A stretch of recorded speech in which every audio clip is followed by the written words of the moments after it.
Good morning students. आज हम करेंगे chapter 21 how are states are governed. Vidhan Parishad. If the legislature has a second house it is known as the legislative council और विधान परिषद। तो अगर legislative का कोई सेकेंड हाउस है उसे हम कहेंगे लेजिस्लेटिव काउंसिल या फिर Vidhan Parishad. The existence of the Vidhan परिषद depends upon the will of the Vidhan Sabha.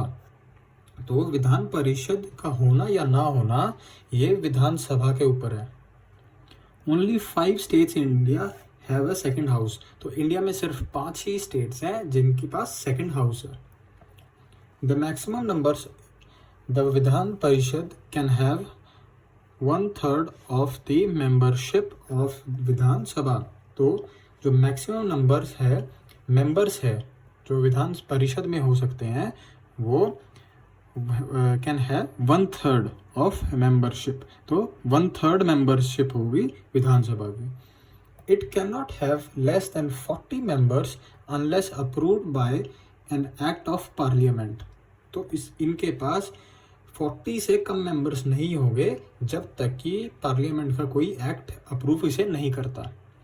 The members of the Vidhan परिषद are known as members of the legislative council MLCs।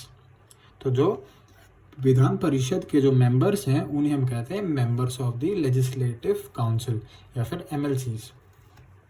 compositions मतलब कि जो मेंबर्स हैं जो विधान परिषद के वो कौन कौन होंगे, कहाँ से उन्हें सिलेक्ट किया जाएगा। Unlike the Vidhan Sabha, which is elected directly by the people, the Vidhan Parishad is elected by the body of electors who exercise the power on behalf of the people। तो विधान सभा में तो जो people है, जो common लोग हैं, उनके through election में विधान सभा में हमारे जो रिप्रेजेंटेटिव्स हैं वो जाते हैं, लेकिन जो विधान परिषद है उसमें ऑलरेडी जो इलेक्टेड लोग हैं उनकी एक टीम बनती है और वो आगे मेंबर्स क्रिएट करते हैं। Thus 1/12 members of the Vidhan परिषद are elected by teachers who have taught in secondary schools and above for more than 3 years। तो 1/12 हिस्सा मेंबर्स का जो विधान परिषद का है are elected by teachers। तो वो टीचर्स सिलेक्ट करेंगे जो कि सेकेंडरी स्कूल्स जो कि 12th क्लास के स्कूल्स होते हैं उनमें पढ़ाया है जिन टीचर्स ने 3 साल से ज़्यादा। 1/3 मेंबर्स ऑफ विधान Parishad are elected bye Vidhan Sabha. तो 1/3 मेंबर्स जो है वो डायरेक्टली विधान परिषद के विधान सभा से आ जाते हैं।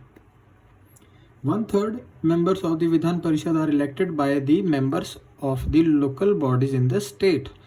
तो बाकी के जो 1/3 मेंबर्स हैं वो विधान परिषद के वो कहाँ से इलेक्ट होंगे, जो लोकल बॉडीज हैं जो स्टेट्स की उनमें से। The rest of the 1/6 members are not elected. तो बाकी के जो 1/6 मेंबर है वो इलेक्ट नहीं किए जाते। They are nominated by the governor. तो उन्हें गवर्नर डायरेक्ट, जो एक स्टेट का एक गवर्नर होता है वो गवर्नर डायरेक्ट उन्हें वो मेंबरशिप दे देता है।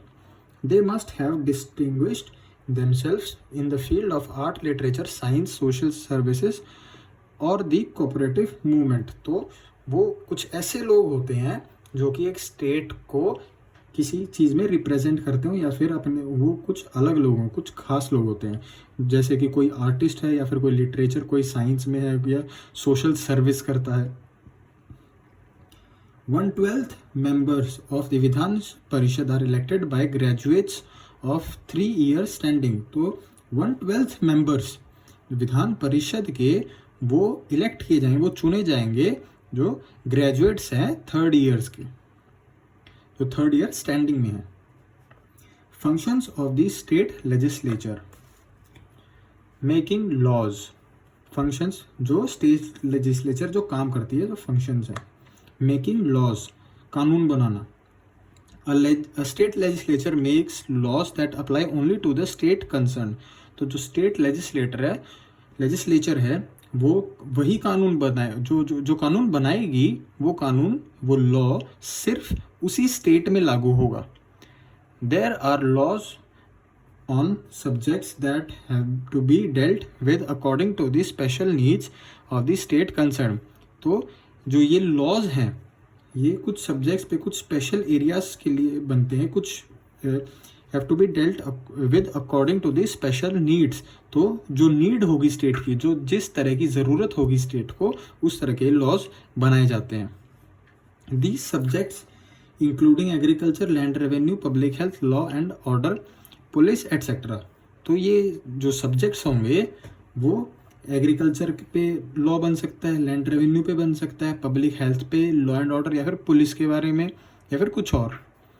Are mentioned in a list called the state list. तो ये सभी एक लिस्ट में मेंशन किए गए हैं जिसे कहते हैं state list. A state legislature can also make laws on the subjects of another list called the concurrent list. तो जो स्टेट लेजिस्लेचर है वो दूसरे टॉपिक्स पर भी, जो दूसरे सब्जेक्ट्स पर भी लॉज बना सकती है, जो दूसरी लिस्ट है उसे हम कहते हैं concurrent list. However it shares the power with the parliament. जो ये अपनी जो पावर है वो पार्लियामेंट के साथ भी शेयर करती है। Some subjects on the concurrent list are marriage and divorce, education, electricity and factories. तो कॉन्करेंट जो लिस्ट है उसमें कुछ सब्जेक्ट्स हैं जो कि है मैरिज एंड डाइवोर्स का, एजुकेशन का, इलेक्ट्रिसिटी एंड फैक्ट्रीज का। A proposal to pass a new law और to change an existing one is called a bill.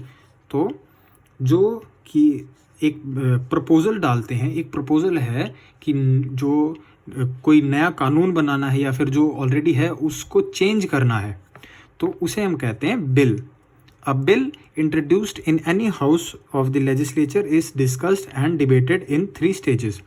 तो जो भी बिल इंट्रोड्यूस होगा किसी भी हाउस में, उसे डिस्कस किया जाएगा, उस पर डिबेट होगी, उस पर बहस होगी, और वो 3 स्टेजेस में होगी।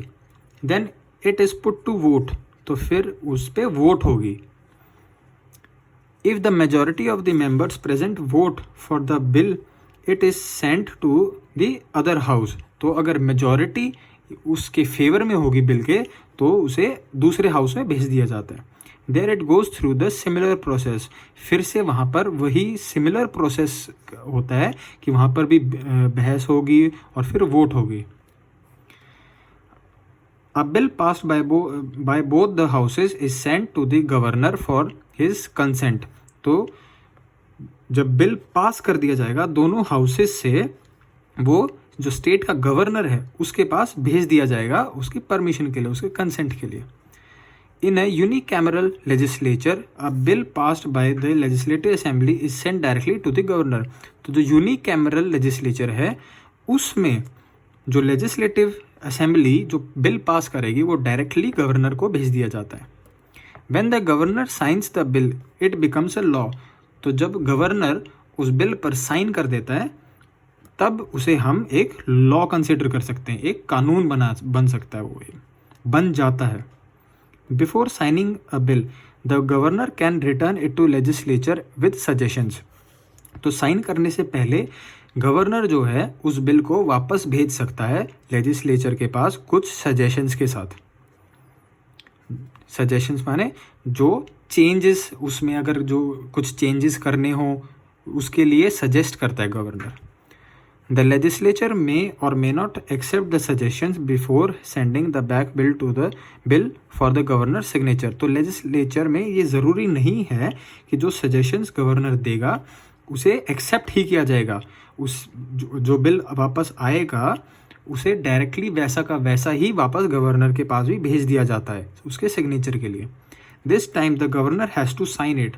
तो उस टाइम गवर्नर को उस पर साइन करने पड़ते हैं। The governor may hold back a bill for the president of India to consider. लेकिन गवर्नर के पास ये पावर है कि वो बिल को इंडिया के प्रेसिडेंट के पास भी भेज सकता है एक बार उस पर कंसिडर करने के लिए। द प्रेसिडेंट में गिव हिज कंसेंट और सजेस्ट चेंजेस। तो जो इंडिया का प्रेसिडेंट हैं वो अपने परमिशन या फिर कुछ चेंजेस करने के लिए सजेशन दे सकते हैं। The state legislature then has to pass the bill within 6 months with or without the suggested changes. तो स्टेट लेजिस्लेचर को उस बिल को फिर पास करना ही पड़ेगा 6 महीने के अंदर, 6 months, विद इन 6 months, जो कि सजेस्टेड चेंजेस हैं उसके साथ या फिर उसके बिना। तो आज हम इतना ही करेंगे, बाकी हम नेक्स्ट क्लास में करेंगे, जैसे क्वेश्चनिंग दी एग्जीक्यूटिव वगैरह। Thank you.